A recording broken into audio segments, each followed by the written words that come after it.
Altered State, starring William Hurt, Blair Brown, Bob Balaban, and Charles Hayde, will continue in a moment. An ABC News Brief brought to you by Arid XX Solid. Now from Washington, Tom Gerald. Good evening. President Reagan says he still has hopes for his Middle East peace plan, despite the announcement by Jordan's King Hussein today that he will not enter negotiations with Israel either independently or as an intermediary for the PLO. In Portugal, a gunman assassinated Assam Satawi, a close aide to PLO chief Yasser Arafat and a strong advocate of reconciliation with Israel. A radical Palestinian group claimed responsibility for the killing. Flooding continued in the south today. The Pearl River rose to a record 22 feet along the Louisiana-Mississippi line. Now this. Some people perspire. I sweat. For you, the new Extra Strength Solid with Double X protection. New Arid Double X Solid helps keep you extra dry. Even me. The Beach Boys today formally declined to perform in Washington on the 4th of July, even though Interior Secretary Watt has lifted his ban on the rock and roll group. The group says it has offers to play in all 50 states. More later on the Weekend Report. Tuesday, the roommates are making headlines on Three's Company. Extra, read all about it. And Flyman's climbing the building. Call out the SWAT team. 9 to 5. Film at 11. Then, when a deranged woman falls for Jonathan, it's the kiss of death on Heart to Heart. Tuesday.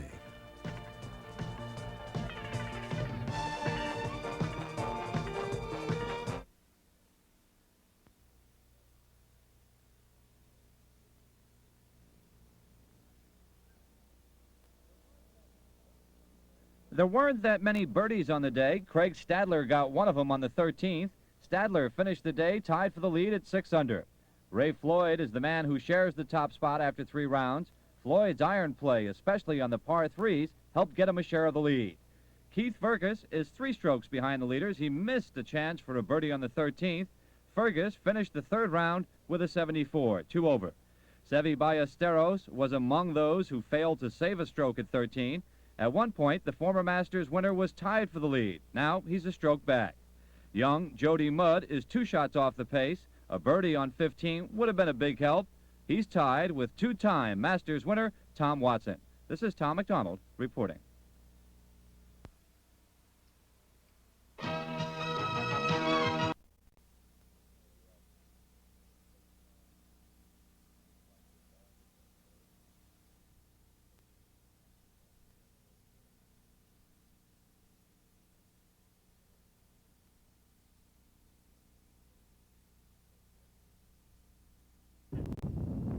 Is it true that 2's a company and 3's a crowd? That line might apply to Brad Perry, Marlon Adler, and Warren Seitz, 3 quarterbacks in the Missouri Football Tigers, battling it out for the right to direct the team when play begins in September. Competition is good for everybody, and I think that's really what this competition is going to do. They got 3 of us working real hard with the first 2 teams, and I think we've all 3 looked really well, and we're doing a lot of good things, executing well, and it's just going to push us to be better quarterbacks. Adler came on as a sophomore last season, playing in 11 games. He threw for 7 touchdowns and 1,242 passing yards. Another starter from last season, Brad Perry, had almost identical stats. He played in 9 games, threw 6 touchdowns, and had over 800 passing yards. But neither quarterback established a firm hold on the position during the season. I think that I have the capability and the qualities needed for the spot. But, so does the other quarterbacks, and whoever can put it together and, get it done and perform will be the quarterback. One Tiger hopeful failed to complete a pass all of last season, but that won't stop sophomore redshirt Warren Seitz. And I believe we have a good situation because we have 3 good quarterbacks, and I believe the person that will win the battle will be ready to go next fall. Coach Warren Powers and new offensive coordinator Larry Bechtel have yet to select the #1 choice for next season. But no matter who calls the signals for the Tigers, they will have won a battle just to have gotten there. Mike Barrick, News Center 8, Columbia.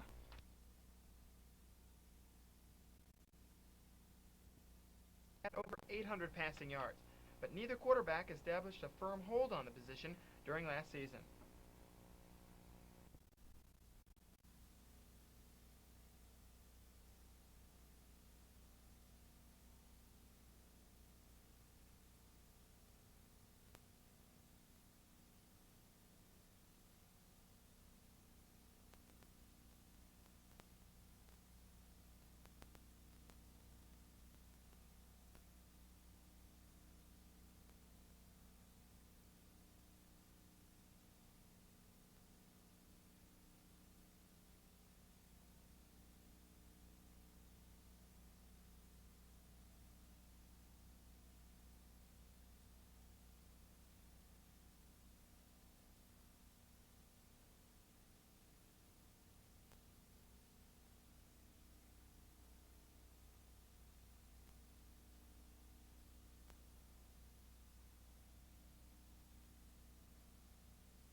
I think they've done an adequate job, but I think they have to do more than an adequate job.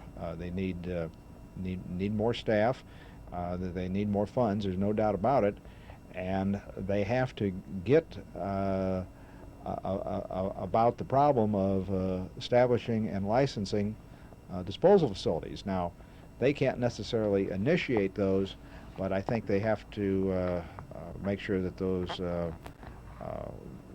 those permits are processed.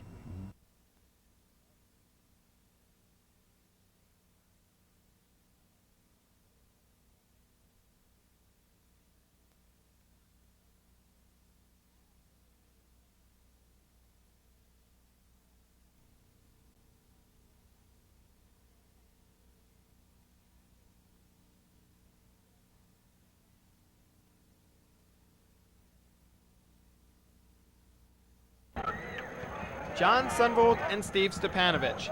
Perhaps more than any others, Sundvold and Steepo have put Missouri basketball and themselves into the national spotlight. Their 4-year college careers are over, but their accomplishments are etched into the Tiger history books. We'll take a look back at the two men that provided Tiger fans thrills that will never be forgotten. Be with us Saturday on our 6 o'clock report for something more on Sundvold and Steepo.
Barnes, without the smoke detectors, do you think last night's situation would have been different?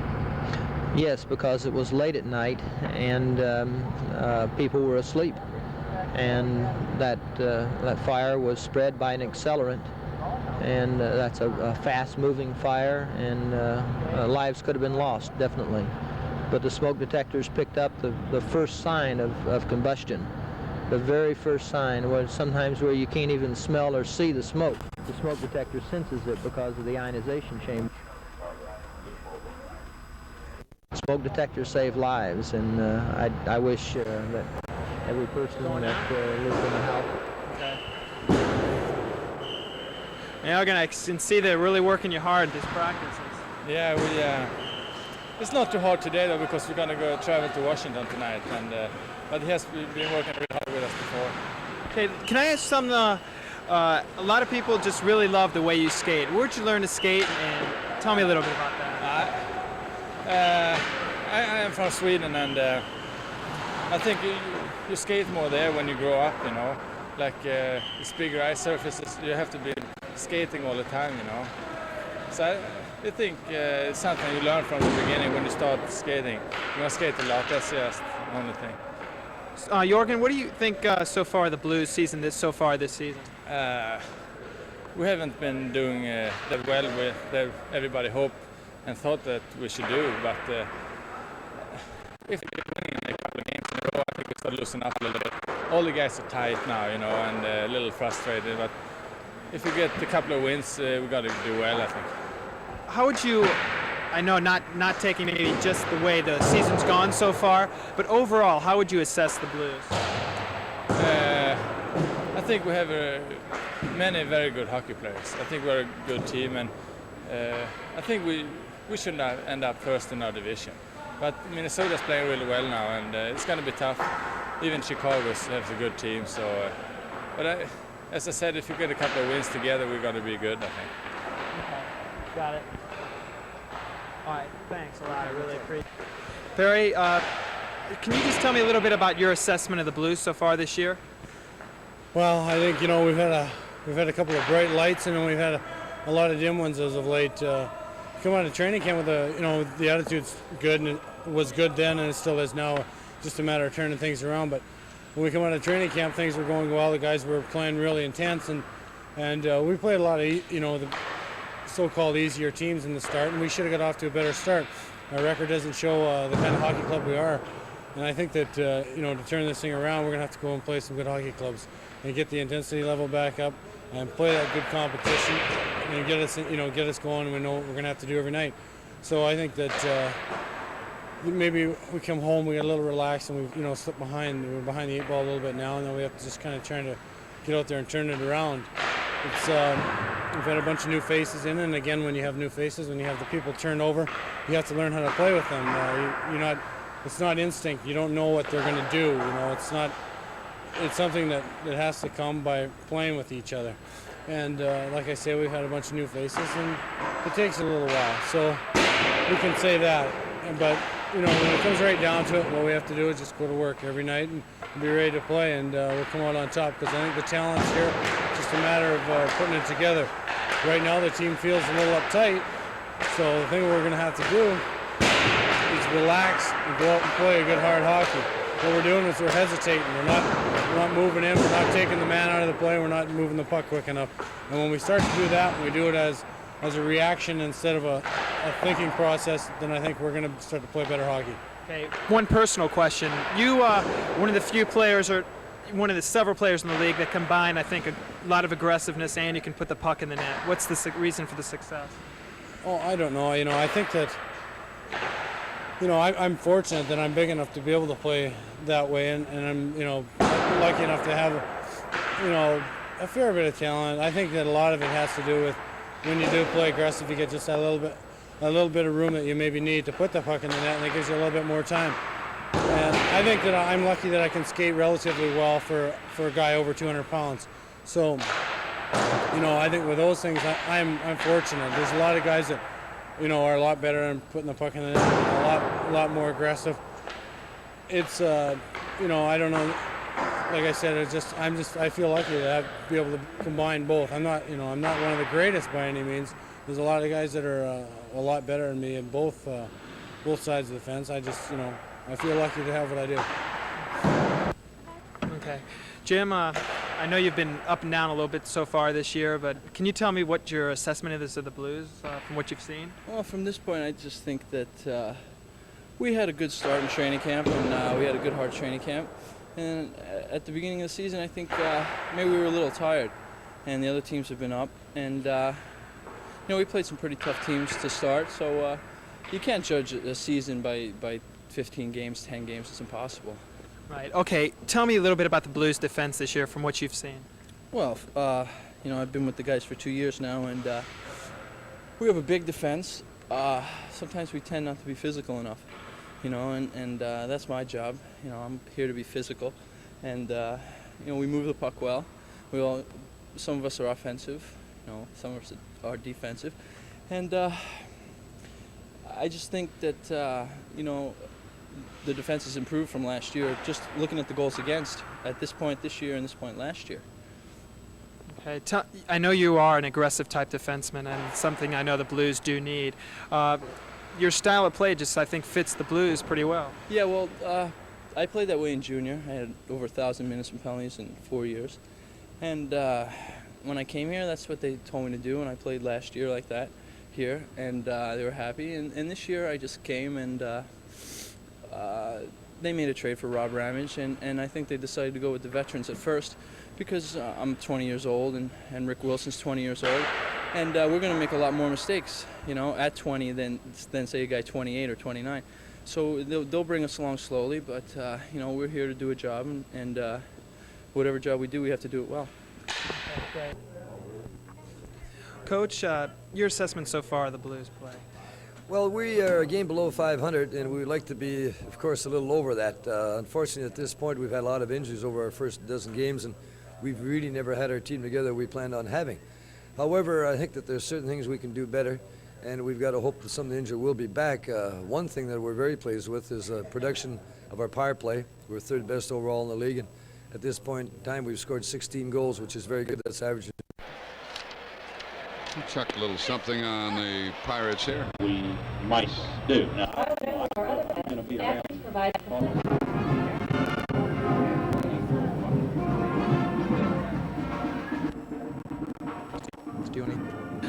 Till, what do you think of the future of the Ice Chalet? Do you think anything can be done?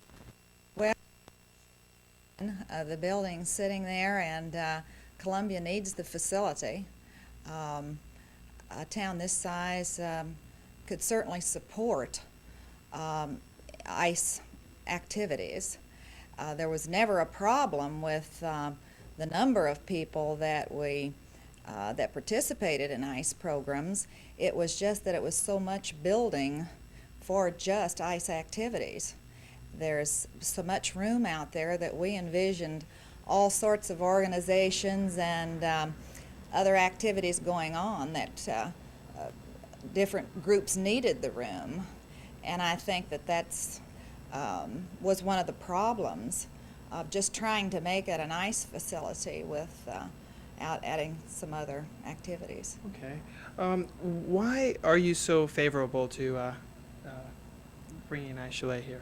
Well, I just think it's a fantastic thing to be involved in ice sports. There's not much in the winter here for children or adults to participate in, and we had a great program going. There was never any problem with the program.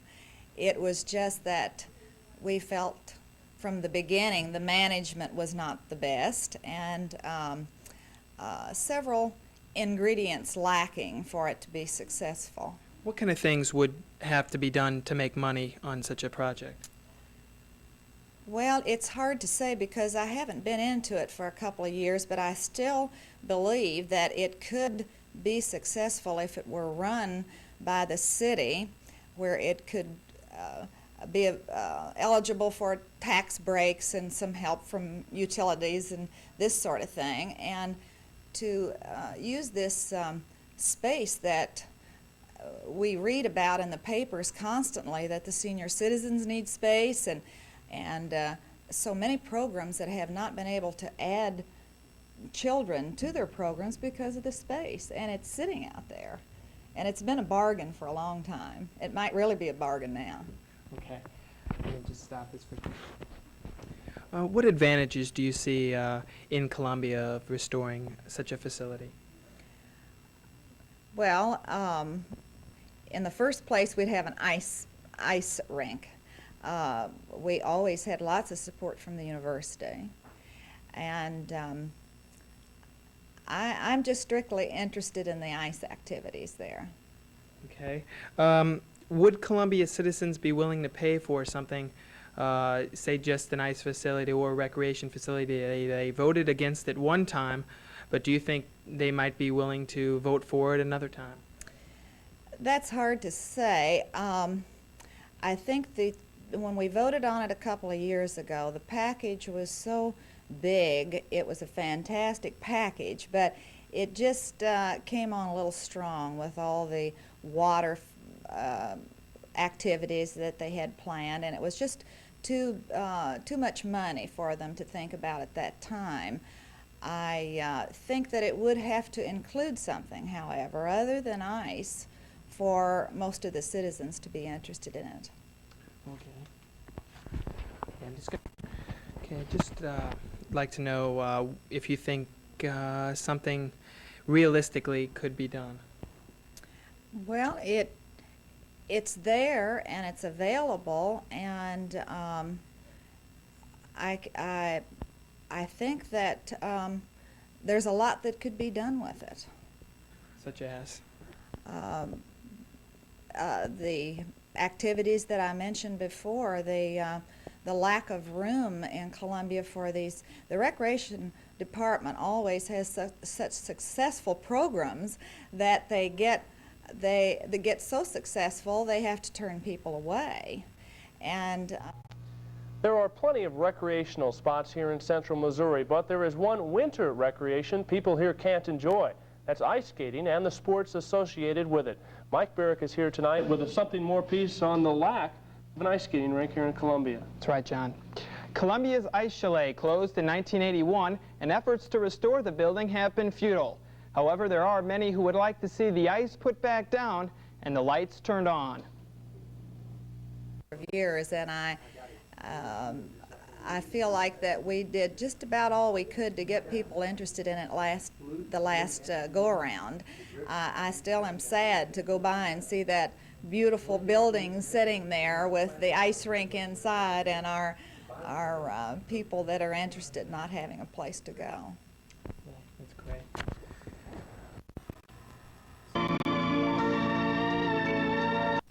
If the state funds are cut, the nursing homes would lose 2 points as ice skating and the sports associated with it. Mike Barrick is here tonight with a Something More piece on the lack of an ice skating rink here in Columbia. That's right, John. Columbia's Ice Chalet closed in 1981, and efforts to restore the building have been futile. However, there are many who would like to see the ice put back down and the lights turned on. If you've ever driven down Route AC near Highway 63, you may have seen this building.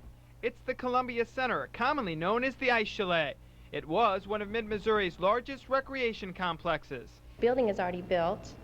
There's already the benches inside. There's already the walls around. I mean, it's built to be an ice rink, and it really does seem sad that it would just sit there, no one using it.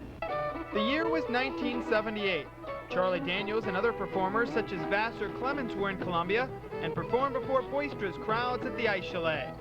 A permanent tenant of the facility was the Missouri Hockey Club, which played here during the mid-1970s and drew capacity crowds for many of the games.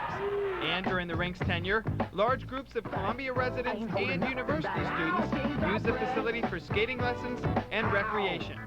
In April of 1981, Columbians had a chance to not only keep the existing facility, but to make the 6-acre lot into a $1 million recreation center. But the voters rejected that plan, and the building closed its doors for the final time. The building now sits here, off Route AC, quietly and unassumingly. One of Mid-Missouri's largest recreation centers has turned into one of its biggest white elephants. Now, almost 2 years since the vote, several ice chalet advocates believe it's a waste that the building remains unused. There's not much in the winter here for children or adults to participate in, and we had a great program going. There was never any problem with the program. It was just that we felt from the beginning the management was not the best. When it was first opened, the first few years, people used it quite a bit, and then the next couple years it was owned by several different people, so it was closed and then it was open. People didn't know if it was closed or open. They didn't know if there was a session at the same time, if it cost the same. You know, they just didn't know because it was in such a stage of limbo at times. The ice chalet was completed in 1974 at a cost of $1.2 million. The building's now selling for $750,000, a figure too steep for the city to buy from the current mortgage holder, the Mark Twain Bank of Clayton, Missouri. But the city could give help to a buyer. The city has the Economic Development Commission, which is a city commission that would work very closely with a prospective purchaser, helping to provide information and letting them know, what the Columbia market is like. There's also the county's Industrial Development Authority, which would help make capital available at relatively low interest rates. Some bids have been placed in the last 6 months, possibly to make the building into a retail warehouse facility.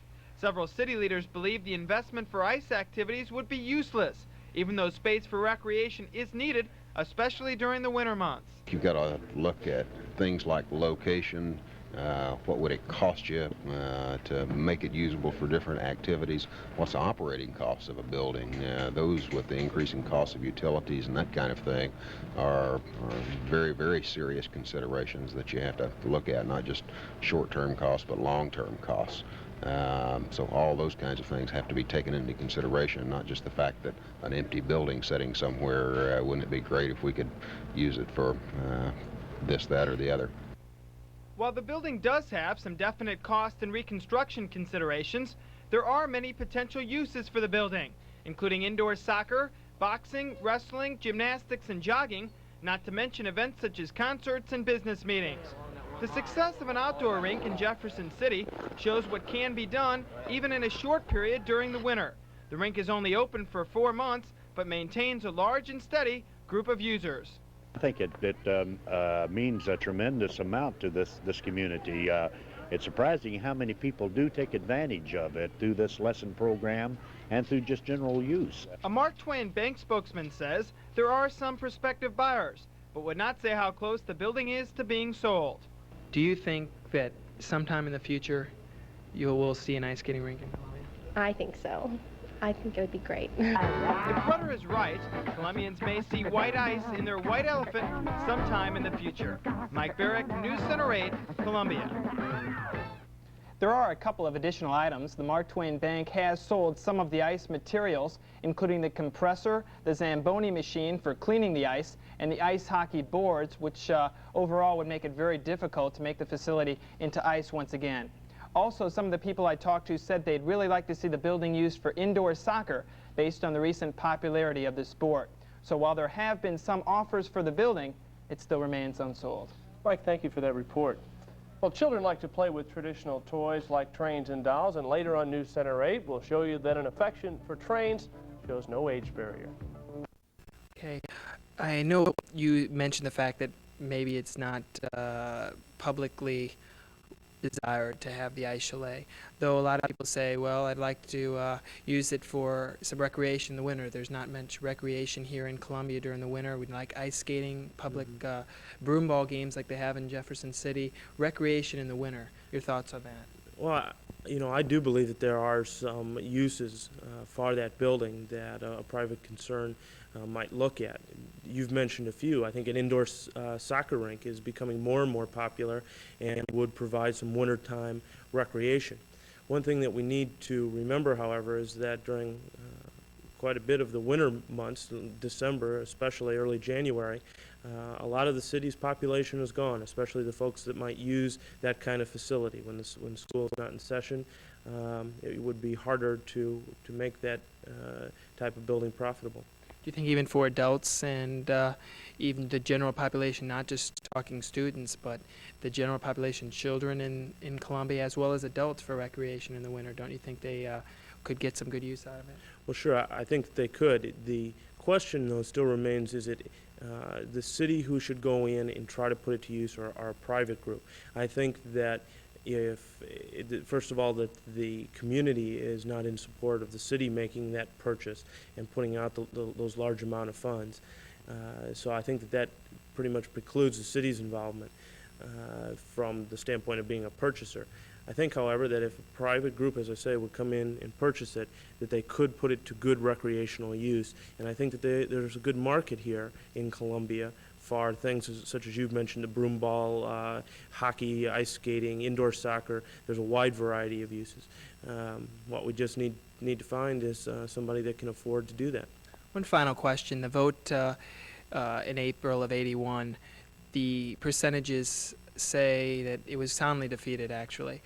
But what I've read and from what I've gathered is, had the vote been taken just simply on an ice skating rink, rather than have it be a large recreational complex with all kinds of other attachments, just say an ice skating rink just to keep it open during the winter months, would the taxpayers or would the city be against opening it up for something like that? Yes, I think that the problem would be is that if you wanted to use it for that single purpose, it wouldn't be economically feasible. The city was able to put a package together for 1981, as you say, that was very detailed, that involved WaveTech machines and the like. They did that because the revenue that could come in from that kind of facility would help pay for the operation and the maintenance costs, the cost of purchasing it. I'm sure that if you ask the community at large, would you like an ice skating rink open year-round or available in the winter months, you'd get an answer of yes, that they would. However, it's the economic situation that we're in, and it's the costs that we need to look at. And I don't really believe that keeping it open for that single purpose would be economically feasible for the city. Okay, that's great. All right. Okay, just a couple more things. Oh, okay. Yeah, I'm sure you know. The old two-shot. Yeah, old two-shot. How often do you get interviewed, by the way? Or pretty often by three us, times or a month, probably. Really, between us and KBIA? Yeah, Channel 17 is starting to do a lot more city stuff, so they're kind of picking up on it. They've changed their emphasis in the last few months, so we get a lot. And I'm home more than most of the councilmen, so I'm an easy target. Okay. So. Okay. Oh, you put your roommate to work now. Yeah. So see, that's the way to do it, right? That's right. In fact, you guys get a salary, or is this for school credit? School credit, yeah. I don't. As much time as a lot of you put in, I don't know how you can really do it. It's rough. That's what I try and tell them. Like they try and tell me that to go out and do this and that. You say I have school. Like, what's that? Yeah. What's school? What is it? You don't have to do homework or anything. It's well, great. I only spend all my time with it and have none for any other classes. Right. That's the way it is. How's that? Good. Okay. Testing. Okay, we're ready. Yeah, it's working. Testing. Okay. Yeah, tape running. All right. If the ice chalet were to be back, okay, and the city were to go ahead and do it, do you think it would be used pretty much? I think so. From just the feeling I get from students that I live with, talk about wanting to skate, I know I would use it. I know that there are a certain number of people, I don't know numbers, that would come up from Jefferson City that enjoy skating year-round, and since that is only a part-time rink, they would come up here. So you think that overall, if the rink it would be used pretty much? I think so. I think if they would get different programs going with it and get some, try and get out to the schools and get like younger children interested and get some different programs going with, I think they could. What do you think some of the reasons were that the rink failed last time? Well, for the first few years that it was open, it had really good attendance. And I think one of the big problems was then when it did have different owners, no one knew, was the rink open? Was it closed? How much did it cost to get in? Was it going to have a public session when it used to? People just didn't know, and so it was easier. They just didn't think about it because it wasn't a set schedule. It didn't go like it always had. Okay, you personally. Okay.